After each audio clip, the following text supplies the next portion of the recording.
"You think you're funny?" I said, right as the whole boardroom burst into laughter. Richard Halloway had just mocked my dead, wheelchair-bound mother in front of 20 executives. My throat closed. My hands didn't shake. I just slid my badge across the table. 20 years of loyalty, wiped out by one punchline. But the second betrayal cut deeper. The next morning, they started calling me a saboteur. Said I'd rigged the system before I left. What? They didn't know?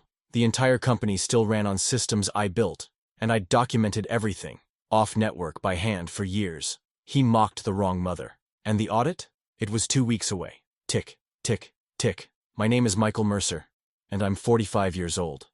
For 2 decades, I've maintained the core systems at Halloway Technologies while others chase promotions and corner offices. The familiar hum of servers beneath my desk has been my constant companion, along with the worn leather briefcase my mother gave me before polio took her 2 years ago. Our new CEO, Richard Halloway, promoted straight past seasoned staff like me, loves making comments about dead weight during meetings, his eyes always finding mine. What he doesn't know is that I've documented everything. Every system update, every architecture change, every version rollback, all carefully printed and stored off-network. My mother taught me that meticulous records were a quiet man's best defense. But let me start from the beginning. I'd rehearsed this presentation for weeks. The boardroom lights buzzed overhead while I laid out the system upgrade that could save us millions in operating costs. 20 pairs of eyes followed my laser pointer across projection screens showing efficiency graphs and cost analyses. I'd done my homework, like always. You know that feeling when you're explaining something you know inside and out? That quiet confidence that comes from years of hands-on experience? That's where I was. Right up until Richard Halloway shifted in his leather chair at the head of the table. I'd seen that look before. That slight curl of his lip, the way he'd scan the room like a comedian timing his punchline. My hand hesitated over the clicker. "Fascinating stuff, Michael," he drawled, leaning back. His Rolex caught the fluorescent light as he adjusted his tie. "But I have to wonder, maybe if your crippled dead mother had taught you something about ambition instead of just," he waved his hand dismissively, "system maintenance, you wouldn't still be giving the same presentations after 20 years. The room went silent. Then someone snickered. That broke the dam, and suddenly there was scattered laughter, growing louder as others joined in. My throat closed up, and I swear I could hear my heartbeat in my ears. 20 years of loyalty, of early mornings and late nights, of solved crises and prevented disasters, all of it crumbled in that single moment. I thought of my mother then, how she'd raised me alone from her wheelchair, never complaining, teaching me that dignity wasn't about what life handed you, but how you handled it. The memory of her voice, always steady, always proud. "Michael, integrity has a price. Make sure you're willing to pay it." My hands didn't shake. That's what I remember most clearly. I reached up, unclipped my security badge, and slid it across the polished mahogany table. It skidded to a stop right under Richard's expensive watch. The laughter died down as people realized what was happening. "Integrity does have a cost," I said, my voice surprisingly calm. "And I'm paying it right now." I picked up my old briefcase, the one that still held all those carefully maintained system diagrams, and walked to the door. Good luck with the upgrade. The elevator ride down was surreal. The mirrors showed me a face I barely recognized, flushed with anger, but eyes cold as ice. When I reached the parking garage, the smell of rubber and rain hit me hard. It had that distinct underground garage scent, you know? The one I'd breathed every morning for 2 decades. But this time it felt different. Final. I sat in my car, hands gripping the steering wheel, and for the first time, doubt crept in. Was this courage or career suicide? Had I just thrown away 20 years of job security because one entitled CEO couldn't resist a cruel joke? My phone buzzed. Meeting invites started rolling in. Status updates, project reviews, system audits. Meetings I'd never attend now. Switched off the phone and stared at my reflection in the rearview mirror. "Mom," I whispered, "I hope you'd understand. Some prices are worth paying." I started the car, but my hand froze on the gear shift. That's when it hit me. All the documentation I'd maintained over the years, every intricate detail of the systems I'd built and refined, they were my insurance policy, though I hadn't known it then. The briefcase beside me suddenly felt heavier, more significant. Was it wrong that this thought gave me a flicker of satisfaction? The phone buzzed again. I knew it would be HR, probably calling to remind me about non-disclosure agreements and exit procedures. Let them wait. I had something more important to consider. What exactly was I going to do with 20 years' worth of system knowledge that only existed in my head and in the papers beside me? The next morning felt strange. No alarm, no rush hour traffic, no badge to swipe. Just me, my coffee, and 20 years of habits I couldn't shake. You know that feeling when vacation starts, but your body still wakes up at work time? Yeah, that was me, sitting at my home desk at 7 a.m. sharp. I opened my briefcase and pulled out the architecture notes, not because I had to, but because it was what I did every morning. The pages were worn at the corners, marked with sticky notes and highlighter traces. Some folks keep photo albums. I kept system diagrams. My coffee went cold while I traced the authentication flows. Have you ever built something so complex it becomes beautiful? That's what this was. Authentication fed into billing. Billing into audit trails. Everything interconnected through a subsystem I'd crafted over years. Every patch, every upgrade, every midnight fix. All documented in my precise handwriting. Then, it hit me. The company was still running on this backbone. Right now, as I sat there in my home office, thousands of transactions were flowing through paths only I fully understood. Sure, the day-to-day stuff was automated, but any deep misconfiguration, that would need my hands. My knowledge. I pulled up my calendar history on my laptop. There it was, marked in red. Annual compliance audit. System architecture review. Just weeks away. I remembered the auditors from last year. How they drilled down into every security layer, every failsafe. I'd walked them through it all, translating technical specs into reassuring clarity. For a moment, I felt this rush of satisfaction, vindication. The mighty Richard Halloway, with all his corner office wisdom, had no idea what was coming. Without my guidance, that audit would turn their world upside down. But then, something else kicked in. Maybe it was those long years of responsibility, or maybe just plain old professional pride. The system I'd built was solid, elegant even. Watching it fail because of someone's ignorance felt wrong, like letting a classic car rust because its owner was a jerk. I opened my desk drawer and pulled out an old digital clock.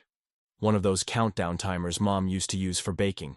She always said timing was everything, whether it was cookies or consequences. I set it for 2 weeks. The red numbers started ticking down, each blink a reminder of the choice I was making. Stay out of it, I told myself, setting my coffee mug down harder than necessary. Let them figure it out. But even as I said it, I knew that them included good people too. Mark in IT, Sarah in operations. Folks who'd never laughed at that boardroom joke. My phone lit up with a text. Speaking of Mark, his name flashed on the screen, and my thumb hovered over the airplane mode switch. Mark had been there almost as long as I had. He'd helped me install the first version of the authentication system, back when we were both still working our way up. You ever have one of those moments where you know answering a call will change everything? Where you can practically feel the weight of the conversation before it happens? I stared at Mark's name on the screen. The countdown clock blinked steadily in my peripheral vision. 2 weeks. 14 days until the auditors would start asking questions that only I could answer. 14 days until Richard Halloway's smirk might finally fade. My phone kept buzzing. 3 texts now. Mark was persistent, I'll give him that. I picked up on the 4th ring, just as Mark was probably ready to give up. His voice came through rough and familiar, like sawdust in an old workshop. Mike, thank God. We've got problems. Mark. I kept my tone neutral. What kind of problems? He let out a laugh that wasn't really a laugh. The kind that makes senior developers drink before noon. Systems throwing cascading errors I've never seen before. Logs look like a Christmas tree. All red and green alerts blinking everywhere. My fingers twitched toward my architecture notes. You've got the documentation. Documentation's one thing. Understanding what you built? That's another. Mark lowered his voice. Listen, leadership's running around like chickens with their heads cut off. And Richard, he's already laying groundwork. Groundwork? My throat tightened. Yeah, if anything breaks before this audit, guess who's getting blamed for deliberate sabotage? The way Mark said it made my jaw clench. He's building a narrative, Mike. Says you were disgruntled, that you compromised system integrity before leaving. You know that feeling when someone punches you in the gut? And for a second, you can't decide whether to throw up or throw a punch back? That's where I was. 20 years of loyal service, and this was my reward. Being painted as some bitter saboteur. I remembered my mother's voice. Always leave things better than you found them. The memory made my chest ache. But right behind it came that boardroom laughter, Richard's smirk as he mocked her memory. Mike, You still there? Yeah. I forced myself to breathe. What are they doing to fix it? That's the scary part. Junior admins are poking at fail-safes they barely understand.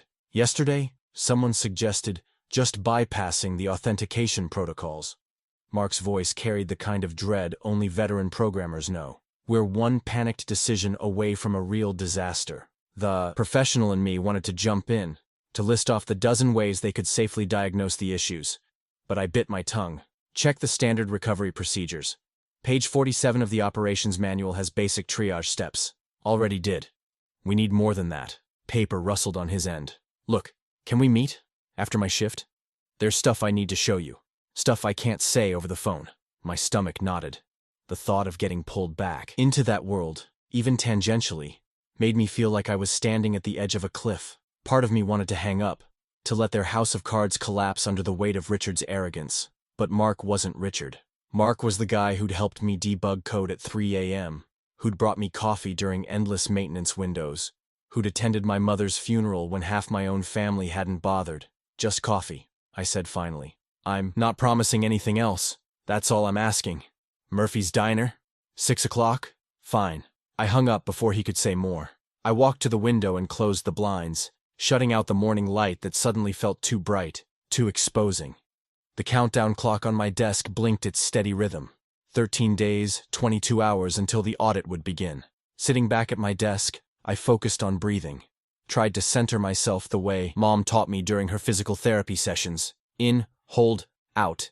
Simple pattern, complex effect. Just like good code. I picked up my phone again and texted Mark. To be clear, I'll listen to what you have. That's all. His reply came quick. Understood.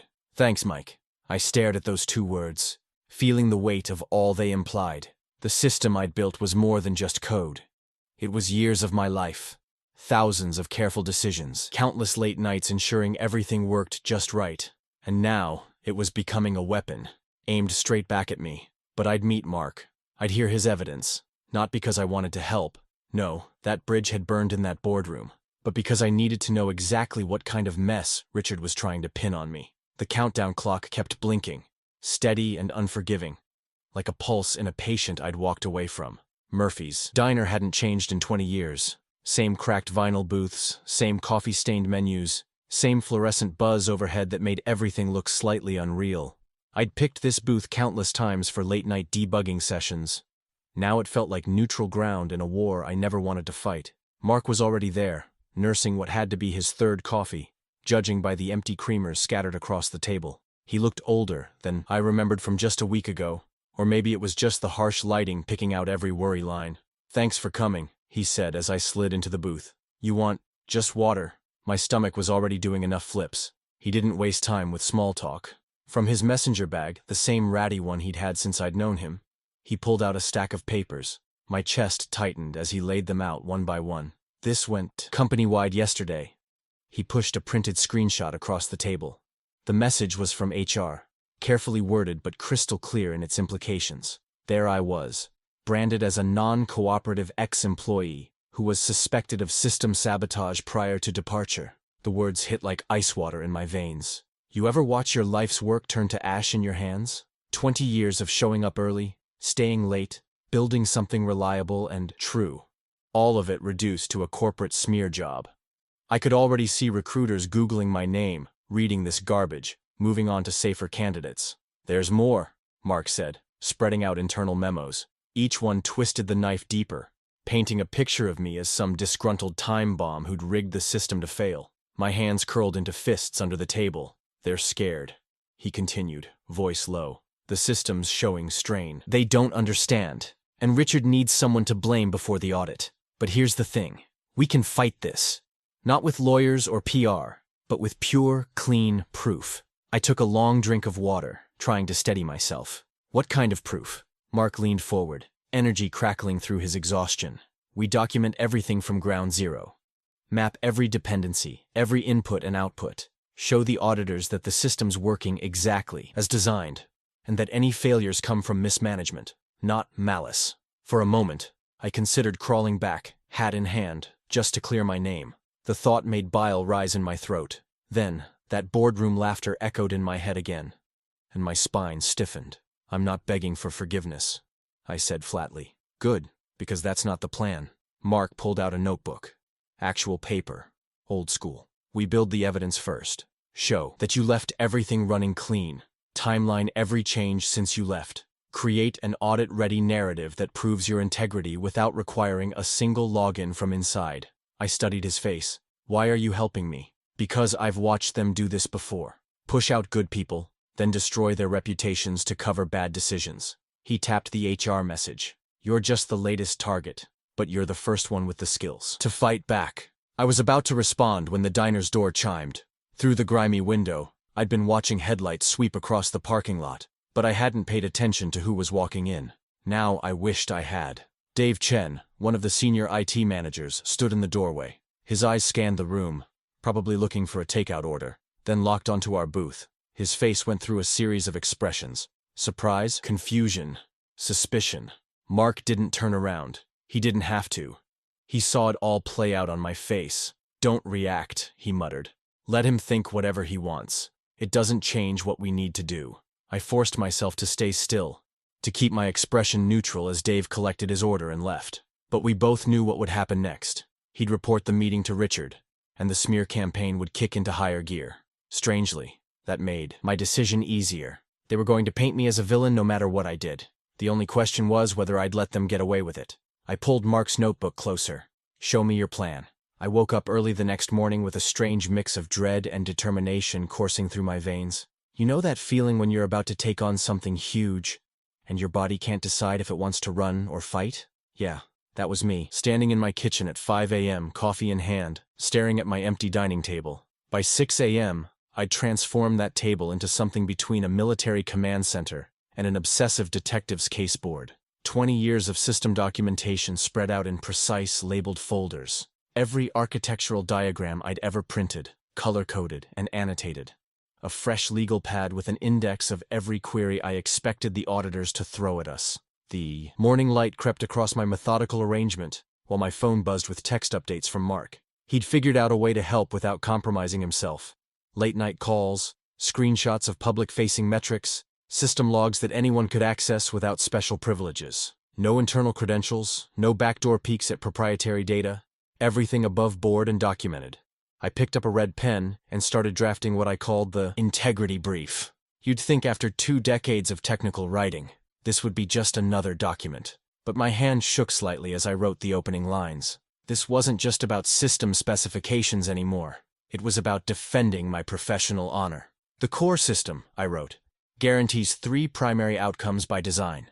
I listed them carefully, then mapped each one to specific outputs I knew the auditors would request. Below that, I detailed every piece of evidence we could present to verify those outputs, all without touching a single byte of company data. Remember those old detective shows where they'd pin photos and string on a corkboard? I had something similar going, but with system diagrams and sticky notes. Each potential trap or gotcha question got its own note, with prepared responses that stuck to facts, not emotions. I couldn't afford to sound bitter or defensive. One wrong word, and they'd dismiss everything as the rantings of a disgruntled ex-employee. Around midday, I took a break to scan social media. Big mistake. The company's smear campaign had spread like a virus through professional networks. LinkedIn posts questioning my integrity. Whispered rumors on industry forums. Even a few warning messages from former colleagues to potential employers. You seeing this? Mark texted. Hard to miss, I replied. Don't let it distract you. Stick to the plan. He was right. I turned back to my war room and started a new document. A pristine timeline of every major build decision I'd made over the years. Each entry included the business requirement that drove it, the solution implemented, and the documented results. Try painting that as sabotage, Richard. My kitchen counter still held that countdown clock I'd set up, now showing 12 days until the audit. Each digit flip seemed to echo like a judge's gavel in my empty house. 12 days to prepare bulletproof evidence. 12 days to structure a presentation that would leave no room for doubt. I remembered something my mother used to say when I'd come home angry about some schoolyard injustice. The truth doesn't need shouting, Michael. It just needs to be clear enough that no one can pretend not to see it. Looking at my kitchen table command center, I made myself a promise. Every word in our presentation would be backed by 3 pieces of evidence. Every claim would be supported by documentation that existed before this mess started. No accusations, no emotional appeals, just a steady march of irrefutable facts. Mark called around sunset. "How's the war room coming?" "It's getting there," I said, shuffling through my organized chaos. "But we need to be surgical about this. One wrong move, one hint of bitterness, and they'll dismiss everything," he finished. "I know. That's why we stick to the evidence. Let the facts do the shouting." I looked at my mother's framed photo on the windowsill, then back at the spread of documents before me. "Facts, not rage," I said, more to myself than to Mark. "Exactly," he replied. "And when we're done, the evidence will be so clear that no one will be able to pretend not to see it." 12 days to compliance audit, I said out loud, writing the deadline at the top of my integrity brief in bold red letters. The kitchen seemed eerily quiet, except for the ticking of that countdown clock, like a metronome keeping time with my racing thoughts. I'd spent 20 years building safeguards into every system, but now I couldn't access a single one. Funny how that felt like a strength rather than a weakness. Clean hands mean clean evidence. No one could claim I'd tampered with anything post-resignation. Remember those meticulous records I'd kept? All those version histories, architecture diagrams, and test scenarios I'd printed and dated over the years? They weren't just paper anymore. They were armor. I spread them across the table, sorting by date and impact. Each document told its own story. Each diagram showed exactly how the system should behave under stress. My phone buzzed. Mark again. "Got something for you," he texted. Public incident logs from the last 6 months. Times and dates of every hiccup. I pulled up his email and started cross-referencing. Everything matched. Every system stumble lined up perfectly with the failure modes I'd documented in my personal notes. Not because I'd caused them, but because I'd predicted them years ago in those same careful records. "This is gold," I texted back. "We can prove these were known risks, not sabotage. You know that satisfaction you feel when puzzle pieces click together? That's how it felt building these exhibits. Every test harness I'd created mirrored production logic without needing access to company servers. Any auditor could run them, verify the results, and see exactly how the system was designed to behave." Around noon, my laptop pinged with a news alert. Some tech blog had picked up Richard's sabotage narrative. No fact-checking, no reaching out for comment, just repeating his lies like they were gospel. My stomach clenched. 20 years of reputation being shredded in public, one click at a time. I caught myself starting to write an angry rebuttal, full of defensive language and emotional appeals. Then, I heard my mother's voice, clear as day. "Prove. Don't protest, Michael." She'd told me that countless times when I'd come home frustrated from school, wanting to fight back against some bully's lies. I deleted everything I'd just written and started fresh. No adjectives, no accusations, just clean, verifiable facts. Each claim backed by 3 independent pieces of evidence. Each conclusion drawn from public data anyone could check. Mark called while I was deep in revision mode. "You see that blog post?" he asked. "Yeah." I kept typing, striking out anything that sounded defensive. "But we're not playing that game. Let them sling mud. We're building something they can't ignore." "Speaking of which," Mark said, "we need to talk delivery strategy, internal channels or straight to the regulators." I grabbed a yellow legal pad and drew 2 columns. Internal delivery meant going through proper channels, showing respect for process, but it also meant giving Richard's team a chance to bury or spin our evidence. Going straight to regulators would be nuclear. No warning, no chance for interference. But it would burn every bridge and possibly spook the auditors into thinking we had something to hide. "What's your gut telling you?" Mark asked after a long silence. I circled one option on the pad, then set my pen down. "Let me sleep on it. This isn't a decision we can walk back." After we hung up, I walked to the window where my mother's photo sat. The late afternoon sun caught the glass, making her smile seem extra knowing. "Prove, don't protest." The words echoed as I stared at my kitchen war room, at all the evidence laid out like a roadmap to the truth. The countdown clock ticked steadily in the background. 12 days to get this right. 12 days to build something so solid, so irrefutable, that not even Richard's army of spin doctors could twist it. I picked up my red pen and wrote one final note at the bottom of the brief. "Evidence speaks louder than accusations." Mark and I spent hours that night going over what he called the polite approach. Conference call after conference call, we mapped out every step. First IT leadership, then the legal team, and finally the auditors themselves. All neat and proper, like good corporate citizens. Look, Mark said around midnight, his voice crackling through my speaker. If we follow protocol, nobody can accuse us of being unprofessional. I rubbed my eyes, staring at our flowchart. Yeah, but every box on this chart is another chance for Richard to interfere. True. But maybe that's a risk we have to take? I couldn't shake the image of our evidence dying by committee. You ever sat through those meetings where good ideas go to suffocate? Where every suggestion gets studied until it's too late to matter? That's exactly what Richard would do. Smile and nod and delegate our proof into oblivion. The kitchen clock read 2 a.m. I checked my countdown tracker again. 10 days. 10 days before the audit. Each step in our proper channels approach would eat up precious time we couldn't spare. Run me through the IT presentation again, I said. Though honestly, my heart wasn't in it anymore. Mark walked through his slides, but I barely heard him. Instead, I was remembering every time Richard had killed initiatives that didn't serve his image. The man had turned bureaucratic delay into an art form. My screen lit up with another email from the tech blogs. More sabotage headlines. More damage to my reputation. The weight of it all crashed down at once. The smears, the odds against us, the ticking clock. I opened a new email draft to Mark. Started typing, maybe we should just let this go. They've got too many ways to shut us down. I appreciate everything, but before I could finish, Mark's message popped up. They need you more than you need them. Remember that. I stared at those words for a long minute. Deleted my surrender draft. He was right. The system still ran on my architecture. The audit would expose that fact whether Richard liked it or not. We weren't begging for attention. We were offering them a lifeline they didn't even know they needed. Mark, I said, send me those system logs again. The ones showing the authentication failures. Going back to work? I could hear his smile. Yeah, but first I need you to pressure test something. Hit every weak point in our evidence. No mercy. For the next 2 hours, we strengthened every exhibit. Stripped out anything that felt like opinion. Added 3 layers of proof for every claim. By the time we finished, even I couldn't find holes in our case. I walked to my office whiteboard, the one I'd been using to track action items. At the top, I wrote delivery decision and drew 2 arrows. One pointed to internal route with all its polite checkpoints. The other simply said, direct to auditors. Tomorrow at 9 a.m. I'd have to choose. Protocol versus power. Courtesy versus clarity. I killed the lights and listened to the house settle. That old radiator. Tick, tick, tick sounded like my mother's wheelchair on hardwood, reminding me how she'd handled bullies who thought politeness meant weakness. She never started fights, but by God she finished them. The moonlight caught my whiteboard. Those 2 arrows stark against the white. I thought about Richard's smirk in that boardroom.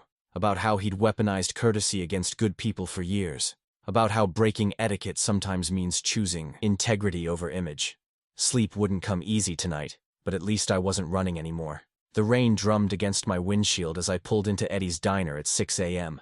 You know those old-school places? Chrome trim, vinyl booths that have seen 40 years of elbows, coffee strong enough to strip paint, perfect for conversations that need privacy. Mark was already there, tucked into a back corner booth. His usual morning cheerfulness had hardened into something else. He didn't even touch his coffee. You need to see this, he said, sliding a manila folder across the sticky tabletop. I opened it, and my world shifted. Right there, printed in black and white, was a thread from the company's compliance discussion list. Normally, that'd be dry reading. Process notes. Scheduling.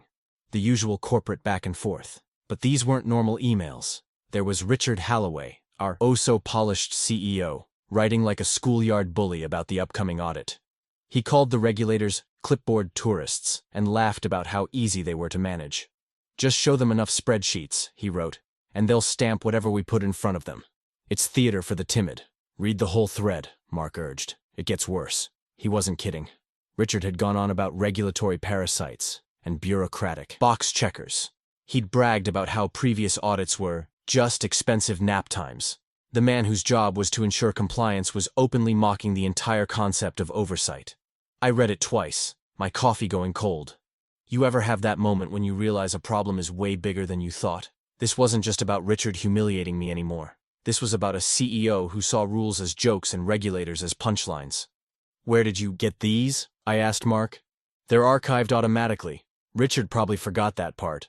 Or figured nobody would dare use them against him. The waitress came by. I waved off a refill, my stomach too tight for more coffee. Through the diner's window, I watched the rain hammer the parking lot. This changes everything, I said quietly. You understand that, right? Mark nodded. That's why I brought them. Your integrity brief proves the system works. These emails prove why it needs protection. He was right. I'd spent days building technical evidence, showing how our architecture maintained compliance by design. But now I had something else. Proof that the very top of the company treated that compliance like a game. I pulled out my laptop, opened the brief, and added a new section: Design Integrity versus Executive Culture. Carefully, I wove in quotes from Richard's emails, nothing that exposed proprietary code or business secrets, just his own words about regulators and oversight. The system, I wrote, cannot maintain compliance when leadership views audits as theatrical performances rather than essential safeguards. Mark read over my shoulder. That's going to leave a mark. Good, I said, and meant it. Sometimes truth needs teeth. The rain was letting up outside. I glanced at my watch. 8:15 a.m.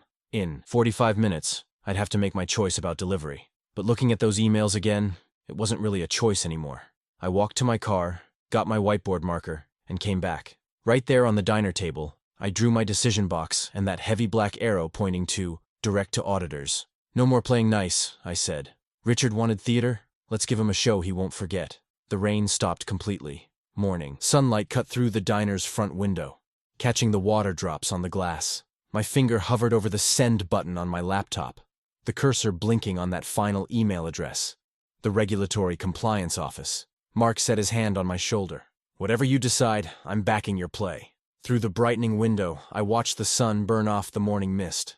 Just like those emails had burned off any doubt about what needed to be done. I'd always heard that the moments before major decisions feel heavy, like you're moving through water. That wasn't my experience. When I finally hit send on that audit report, it felt lightning quick. Just a simple click that changed everything. The timestamp read 6 p.m. exactly. Fitting, somehow. I wrote it on my whiteboard with a steady hand, drew a line under it, and sat back in my chair. 20 years of system knowledge, a week of careful documentation, and Richard Halloway's own damning words. All of it now sitting in the Regulatory Compliance Office's inbox. My report was clinical, professional. No emotional language, no accusations. Just facts. Here's how the system maintains compliance by design. Here's how recent disruptions map to documented interference patterns. And here, most damning of all, here's how leadership views the entire audit process. The email thread where Richard mocked regulators as clipboard tourists stood out like a smoking gun against the white background of technical documentation. You know that feeling when you've just done something that can't be undone? That's what filled my home office as I switched off email notifications and silenced my phone. The quiet felt right, like the pause between lightning and thunder. Around 7:30, Mark called from his landline. Michael, you need to know. There's movement upstairs. Tell me. 3 emergency meetings just got scheduled. They're calling it a pre-audit check-in, but the attendee list looks like damage control, legal, PR, the whole circus. I nodded to myself. Richard? Haven't seen him. His assistant's running around like her hair's on fire, though. That told me everything I needed to know. Richard Halloway, the man who loved having the last word, was suddenly silent. In corporate terms, that's the equivalent of seeing storm clouds gather. Thanks, Mark. Get some sleep. You too. Though I doubt either of us will. He was right about that. I tried to settle in for the night, but sleep felt like a distant concept. My mother had taught me that integrity means accepting consequences, good or bad. Truth doesn't negotiate, she used to say, usually when I was trying to talk my way out of some childhood mischief. I smiled at the memory. Her wheelchair parked by my bedroom door, her face stern but eyes twinkling. The house creaked and settled around me as midnight approached. 9 days until the official audit window opened. 9 days that would either vindicate 20 years of careful work or bury my career under legal threats. I'd been careful. Used only public audit contact information, cited only documented evidence, included nothing proprietary. But careful doesn't always mean safe. I got up around 2 a.m., made some tea, and checked my phone. Still nothing from Richard or the company. That silence spoke volumes. In my experience, genuine saboteurs get immediate legal threats. Truth-tellers get strategic silence while teams of lawyers review options. The kitchen clock ticked steadily as I sipped my tea. Each sound reminded me of that countdown timer on my desk, marking the days until the audit team arrived. 9 days that would feel like 9 years. Mark texted at 4 a.m. Still nothing official. But Janet in legal canceled her vacation. I sent back a simple thumbs-up emoji. No point in creating more documented conversations than necessary now. Dawn crept in slowly, painting my office walls with pale light. I watched the sun rise, thinking about Richard Halloway's face when he'd mocked my mother. Wonder how that smirk looked now with my report sitting in regulatory hands. The morning grew brighter, but my phone stayed quiet. No legal threats, no desperate attempts at damage control, just silence. The kind that falls before major storms. I checked my whiteboard one last time. Report delivered, 6 p.m., followed by that simple straight line underneath. Everything that mattered now lived on the other side of that line. 9 days. The longest countdown of my life had begun. The next morning's email arrived at 8:17 a.m. Mr. Mercer, Regulatory Compliance Office acknowledges receipt. Request virtual walkthrough of exhibits today. 10:30 a.m. EST.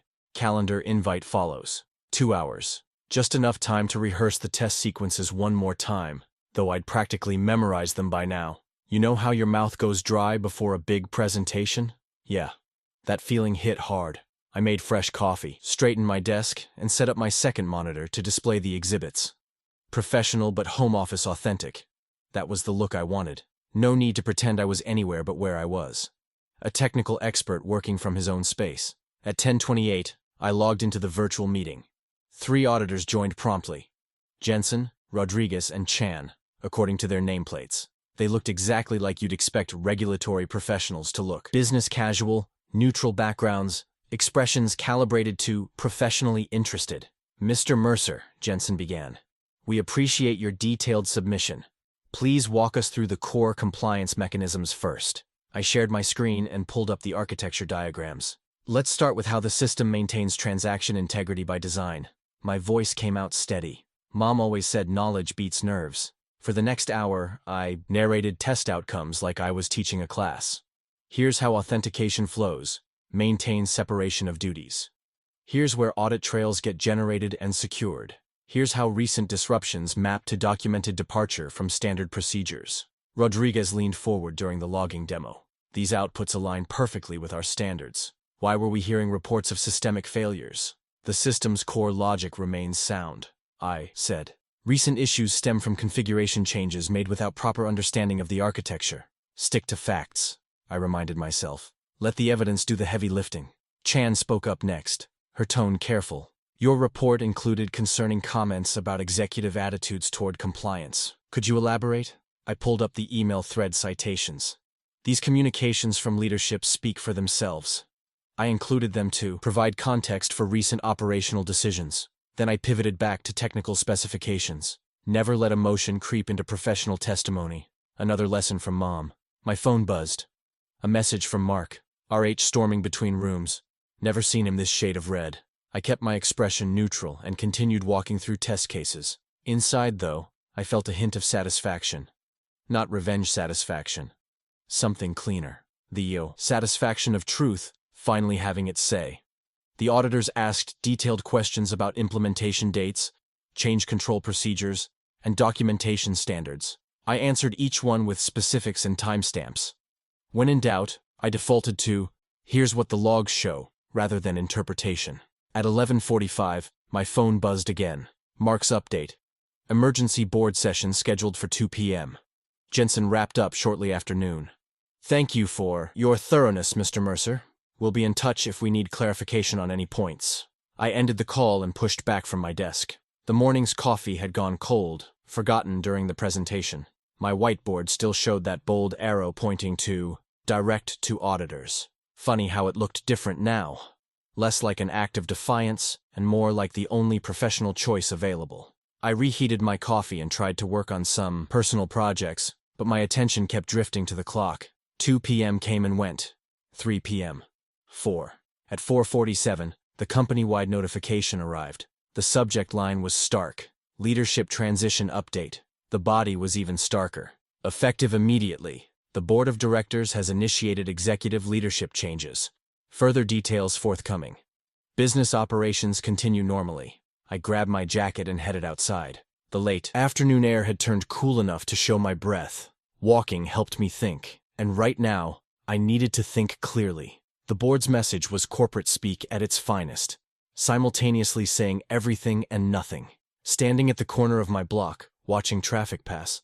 I wondered if that message meant the guillotine had fallen on Richard Halloway's career, or if it had merely creaked ominously in his direction. Either way, something had shifted. The question was, how far would the shift go? The next morning hit different. You know that feeling when you wake up and for a split second, you're not sure if something big happened or you dreamed it? That's where I was until I checked my phone. The headline from Tech Weekly popped up first. Executive change at System Core amid compliance scrutiny. Below it, 3 more variations on the same theme from industry sites. I swiped through them while my coffee brewed. The familiar morning aroma mixing with an unfamiliar sense of, was it vindication? "Hey, you seeing this?" Mark texted. He attached a screenshot from CoreTech forums, where the thread about Richard's clipboard tourists comment was getting dissected post by post. The responses ranged from shocked to grimly amused. One veteran poster summed it up perfectly. Mocking regulators during an audit window? That's not confidence. That's career suicide. I set my phone down and watched steam rise from my coffee mug. Mom's old wisdom echoed in my head. Patience isn't weak, Michael. It's just waiting for truth to catch up to talk. Around 10, the real hammer dropped. The board released their full statement. Richard Halloway had been removed as CEO, effective immediately. But that wasn't all. By noon, 3 separate news alerts hit. The shareholders' legal team had filed action, regulatory investigations were opening, and Richard's stock options were frozen pending review. My phone kept buzzing with messages from former colleagues and industry contacts. I let them all go to voicemail. This wasn't time for commentary or celebration. Mom taught me another lesson worth remembering. When you're proved right, let silence do your talking. Just after lunch, Mark called. "Sandra Chen wants to talk to you," he said. The COO herself. I felt my shoulders tense. "About what?" "She called me first to feel things out. They want you back, Michael. Bad." 20 minutes later, my phone lit up with Sandra's number. I took a deep breath and answered. "Mr. Mercer," she said, her tone direct but warmer than I remembered. "I hope you'll hear me out. I'm listening.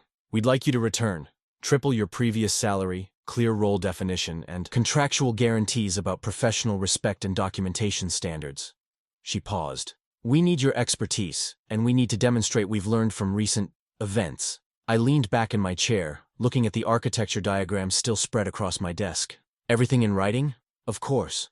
And we want to formally adopt your integrity brief as the system's operational foundation. Make it part of our compliance framework." That last bit caught me off guard. They weren't just trying to patch things up, they were building new guardrails into the structure. "I'll need to review the contract carefully," I said. "Absolutely. Legal can have it to you within the hour. If the terms are acceptable, we could sign tomorrow afternoon." After we hung up, I sat there for a while, letting it sink in. The system I'd built and protected was being recognized not just as critical infrastructure, but as a standard for doing things right.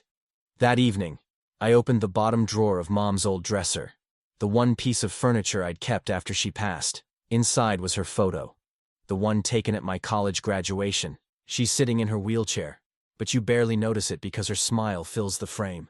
I'd always loved how the sun caught her face in that shot, like she was glowing with pride. Carefully, I wrapped the photo in the soft cloth I'd saved for this moment.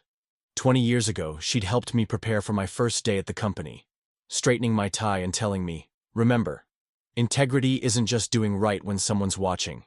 It's building things that keep doing right even when no one is." I placed the wrapped frame next to my briefcase, ready for morning. It would be the first thing I'd put on my new desk, a reminder that some things are worth protecting, and some victories come to those who wait. The contract arrived in my inbox just before midnight. As I started reading through it, my coffee machine hummed to life on its morning timer. Tomorrow was already beginning. I slipped in through the side entrance early the next morning, before the usual crowd filtered in. Somehow it felt right to dodge the spotlight. This wasn't about making an entrance. It was about getting back to work. The contract signing had gone smoothly an hour earlier. Just me and Sandra Chen with the lawyers. No fanfare, no speeches, just signatures and handshakes. My footsteps echoed differently in the quiet hallway. 20 years of walking these floors, and now every step carried new weight. The board's minutes from their emergency session had hit my inbox during the signing. 2 pages that sealed Richard Halloway's fate in careful corporate language, immediate removal with cause, and censure for conduct unbecoming. The real sting came in the trailing paragraphs. Shareholder lawsuits, regulatory investigations, and his stock options locked in legal limbo. The man who'd mocked my mother's memory was watching his empire crumble, one filing at a time. You know what's funny? I didn't feel the rush of satisfaction I'd expected. Maybe because revenge wasn't really what drove me. Mom always said true justice isn't about making someone hurt, it's about making things right. The corner office they'd given me caught the morning sun perfectly. I unlocked the door, set down my briefcase, and breathed in the fresh paint smell. 20 years grinding away in the basement, and now here I was, looking out over the city through floor-to-ceiling windows. Life has a way of evening scores when you least expect it. I opened the desk's main drawer and placed my integrity brief inside, right next to a crisp new notebook. The brief wasn't just documentation anymore. It was policy, backed by contractual teeth. Every principle I'd fought for, every standard I'd maintained, now woven into the company's DNA. Then came the moment I'd been waiting for. I unwrapped Mom's photo, the glass still catching light just like it had in my kitchen. Her smile seemed to brighten as I set the frame at the edge of my desk, adjusting it until the morning sun hit it just right. 20 years ago, she'd watched me head off to my first day here, proud of her boy starting his career. Now she'd watch over this office, reminding me and everyone who entered what real strength looks like.